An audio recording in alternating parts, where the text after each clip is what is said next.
30 seconds to introduce. Thanks, Cathaoirleach. Yeah, this is a question in relation to a recent ERSI report on the overall income distributional effects of the budget, and I'd like just the Minister's comments on it. Yeah, and again, I want to thank you, Deputy, for giving me the opportunity to comment on the recent ESRI report, because it assesses the impact of the tax and social welfare measures in the budget of 2019 using Switch, the ESRI tax and benefit micro-simulation model. And I think you're aware that my department also uses Switch, and we produce an annual social impact assessment on the main tax and welfare budgetary measures each and every year. And in general, Switch analysis shows that the households at the lower end of the income distribution benefit increases to welfare payment, while income tax measures are more beneficial to those who earn much, much higher salaries. And there's a difference in the conclusions reached by the ESRI compared to my department's assessment.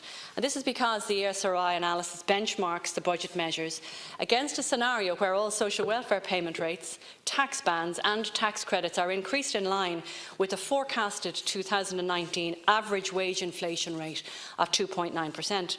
And therefore, rather than comparing changes against the reality or the as-is situation, the ESRI compares the changes with an anticipated future state that often isn't achieved. And the ESRI report states that the budget 2019 measures will result in outcome incomes being 0.066% lower than estimated in this projected future state, with households at the lower end of the income distribution being more impacted than those at the higher end of income distribution.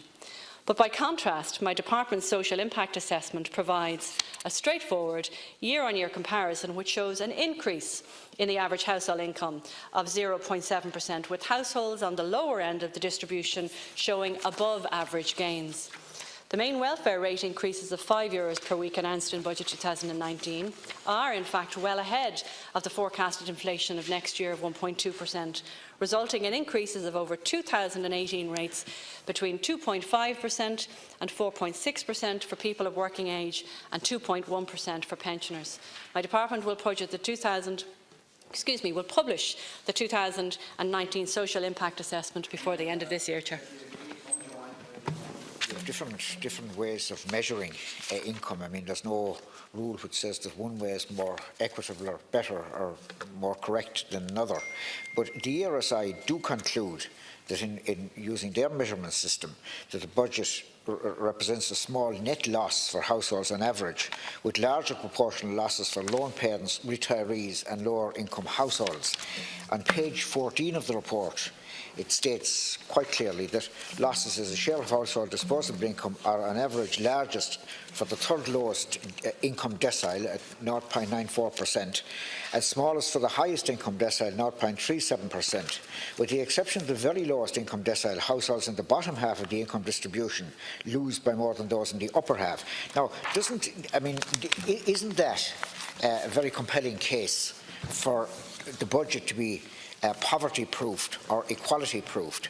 And I know there's a commitment, various commitments have been made publicly that process would be engaged in and that would be done. So where are we in relation to that? Deputy, I would tell you that the budget is poverty-proofed every single year, because the aim of giving back workers more of the tax that they take that the government takes out of their pocket is to improve their financial status.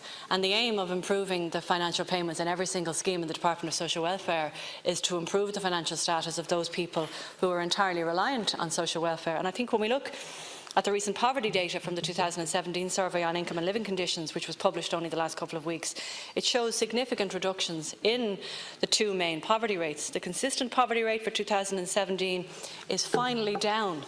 A number actually which I genuinely wasn't expecting myself, because I suppose I felt that the QCI increases and the lone parent changes that we made in last year's budget wouldn't have had as much of an impact as they actually have. So we've gone from 8.2% of consistent poverty down to 6.7%. Now, it's nowhere close to the targets that we have for 6.7, of 2020, but given that we significantly increased the QCI in this year's budget, I'm very, very hopeful and positive that next year's figures will be even better. But also, The basic deprivation rate is now currently 18.8%, which is down from 21% in 2016. We have a long way to go, but you know the most important thing is that we have a continuing downwards trend here from a persistent and consistent poverty perspective, and we have a continuing upwards trend with regard to employment, which is the single and most effective way of any route of any family or person out of poverty. Thank you, Chair. Yes, Chair. Willie ODea. You know, I've studied the recent figures as well, and you know what the Minister doesn't say, of course, is that some of those movements are extremely slow, and some of them have gone in the opposite direction. But I do concede that, generally speaking, the situation is improving. But nevertheless, can I put it to the Minister that many people are still left behind? 1 in 5 children are living below the poverty line. This Christmas, 10,000 people will be forced to spend their Christmas in emergency accommodation. 4,000 of them are children. And Vincent de Paul tells us they're receiving 1,000 calls per day in the run-up to Christmas. So can the Minister tell me, you know, what is she optimistic for achieving her stated targets on reducing consistent poverty and child poverty? And finally, can I just ask the Minister, when is it proposed to publish the National Action Plan for Social Inclusion 2018 to 2021? I mean, we're now at the end of 2018. Yeah, I think I was particularly mindful of the draw on people's pockets at this time of the year. And not just for the people that you're talking about who are entirely reliant on social welfare, but because of those people who are entirely reliant on social welfare was probably the main driver in me looking for the increase of the social welfare Christmas bonus. And I don't like that term, I think we should call it something else. But that extra payment that's given to people and families who are entirely reliant on social welfare payments was increased to 100%, having been drastically cut over the last number of years because we didn't have it. And that's just a small way of this government's opportunity to try and address the issues of the extra costs that people have this time of the year. The funny thing about statistics, Deputy, is that different people read them and different people interpret them in different ways. And the only way I can determine the SILC and the SRI determinations of it is that our consistent and persistent poverty, families and particularly children, are reducing. And they may not be reducing as fast as you or I would like, but they are definitely reducing, and I think that's incredibly positive.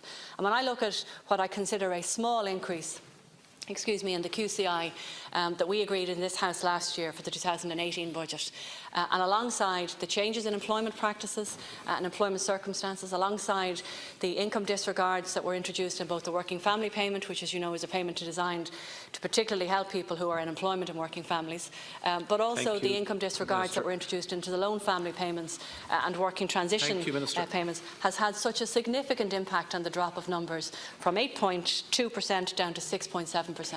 Now, given that we've introduced a multiple of those prices and disregards increases this year, I would hope it will have a significant impact on the end of 2019 figures. But obviously we won't know that until next year.